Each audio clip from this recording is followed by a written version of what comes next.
आज मी महाराष्ट्र राज्याचे पोलीस संचालक श्री सदानंद दाते साहेबांची भेट घेतली। सोबतच एसआयटी प्रमुख तेजस्विनी सातपुते यांची सुद्धा भेट घेतली।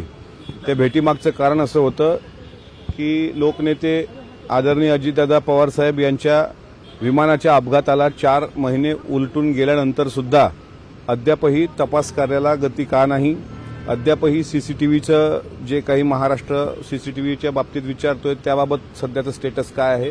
सोबतच बारामती विधानसभा पोटनिवडणुकीच्या अनुषंगानं ज्यावेळेस बारामती परिसरामध्ये मी होतो त्यावेळेस अघोरी पूजेचे काही प्रकार आढळले। मी स्वतः अंधश्रद्धा निर्मूलन समितीचा एक कार्यकर्ता असल्यामुळे अशा थोतांडावर माझा विश्वास नसल्याचं मी अगोदरच दोन्ही अधिकाऱ्यांना सांगितलं। कारण ते पत्र वाचून त्यांना असं वाटलं की या अघोरी पूजेच्या संदर्भात म्हणजे नेमकं म्हणणं काय असं अशा संदर्भात मी त्यांना सांगितलं की हे अंधश्रद्धा निर्मूलन समितीचा मी सदस्य आहे।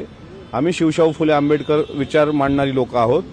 पण अजितदादांच्या विमान अपघाताच्या 3 महिन्यापूर्वीपासून जे काही प्रकार घडले त्यामध्ये काही भोंदूबाबा खरातच्या आश्रमात घडलेले प्रकार, त्यानंतर गोजूबावीच्या परिसरात घडलेले प्रकार, दादांचा काटेवाडीच्या बंगल्याच्या बागच्या साईडला घडलेले प्रकार आणि या सगळ्या प्रकाराच्या अनुषंगानं मी एक पत्र दिलंय की अजितदादांच्या विमान अपघाताच्या अनुषंगाने अघोरी पूजेचा संदर्भ हा कॅप्टन अशोक खरात भोंदूबाबा जो आहे त्याच्या आश्रमाशी संबंधित आहे का याबाबत चौकशी झाली पाहिजे।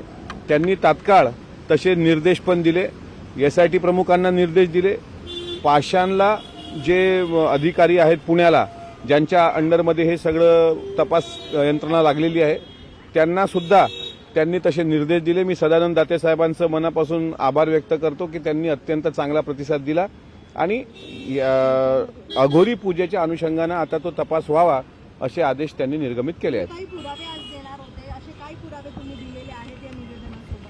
मी काटेवाडी खताळपट्टा परिसरात जे उलटं बोकं टांगून त्याच्या खाली अघोरी पूजा झाली, विद्या प्रतिष्ठानच्या परिसरामध्ये, सहयोग बंगल्याच्या परिसरामध्ये, त्याच्यानंतर देवगिरी बंगल्याच्या भोवती असे जे काही प्रकार मला आढळले त्याचे सगळे फुटेज मी त्यांना दिलेले आहेत आणि आता एक पेन ड्राईव्ह सुद्धा मी लवकरच त्यांना देणार की मला ज्या ज्या काही गोष्टी आढळल्या।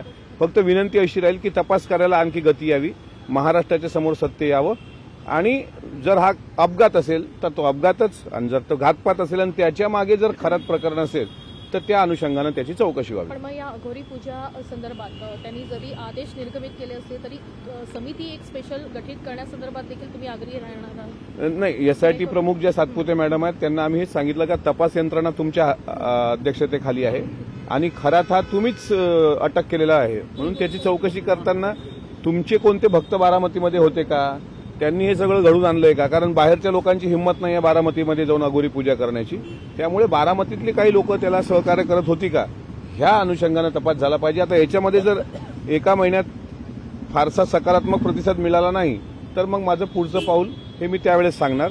पण तुर्तास इतकं सांगतो की आता मी सुद्धा अजितदादा न्याय संघर्ष यात्रा याची घोषणा मागं म्हणजे जस्टिस फॉर दादा अशी घोषणा आपल्या सर्वांसमोर केली होती आणि उद्या त्या संदर्भात उद्या किंवा परवा मी माझ्या जिल्ह्याला सविस्तर पत्रकार परिषद घेणार आहे आणि त्याचं स्वरूप कसं असेल, ती यात्रा कशा करता असेल आणि या यात्रेच्या माध्यमातून जनतेसमोर सत्य आणण्याचा किंवा अजितदादा प्रेमी जो कोणी वर्ग आहे, कारण आता मला तपास यंत्रणा जी ढील करतायत या तपासामध्ये, तपास यंत्रणा ज्या पद्धतीनं जो तपास पुढे यायला पाहिजे त्याबाबत स्पष्ट बोलताना दिसत नाहीत, त्यामुळे आता लोकांमध्ये जाऊनच हा लढावा लागेल असं चित्र मला दिसतंय। तपास यंत्रणेने अत्यंत मला असं वाटते संत गतीने हा तपास केला, त्यामध्ये महाराष्ट्रातला कुठलाही अजितदादांवर प्रेम करणारा पक्षाच्या पलीकडचा माणूस समाधानी नाही आहे आणि म्हणून ती यात्रा सुद्धा मी लवकर काढणार आहे, त्याची घोषणा सुद्धा मी 2-3 दिवसात करणार आहे।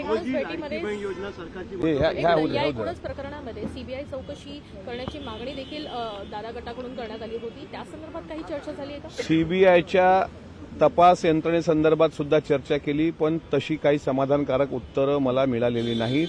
म्हणजे सीबीआय चौकशी झाली पाहिजे हे पत्र मी पण दिलं होतं, आदरणीय सुनेत्रा वहिनींनी हे पत्रव्यवहार केला होता, सर्वांनी आपापल्या पद्धतीने हा पत्रव्यवहार केला पण त्याचं सुद्धा अद्यापही फलित झालं असं मला वाटत नाही. तुम्ही विविध पोलीस स्टेशन देखील गाठली होती FIR दाखल करण्यासाठी, त्या ठिकाणी तुम्हाला FIR दाखल करू दिले नाही. या संदर्भात गोष्टी ज्या आहेत त्या दाते सरांसमोर तुम्ही नाही, मांडल्या. दाते सरांसमोर आणि सातपुते मॅडम समोर मी फक्त अघोरी पूजेच्या अनुषंगाने जो खरात बाबा तुम्ही अटक केलाय त्याच्या भक्त संप्रदाय याच्या मागे कारणीभूत आहे का याची चौकशी करण्यासंदर्भातच आजची भेट घेतलेली आहे. जे लिंक्स होते खरात प्रकरणामध्ये त्यामध्ये प्रतिभा चाकणकर यांची ईडीनं काल 8 तास. परवा जी आहे चौकशी केलेली आहे 8 आणि या तास चौकशी सगळ्यात 6 ते 8 तासांची ही चौकशी झाली एक दिवशी.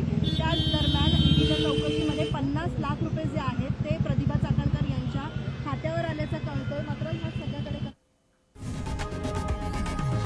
लोकशाही मराठी ऐका, पहा, जागरूक रहा.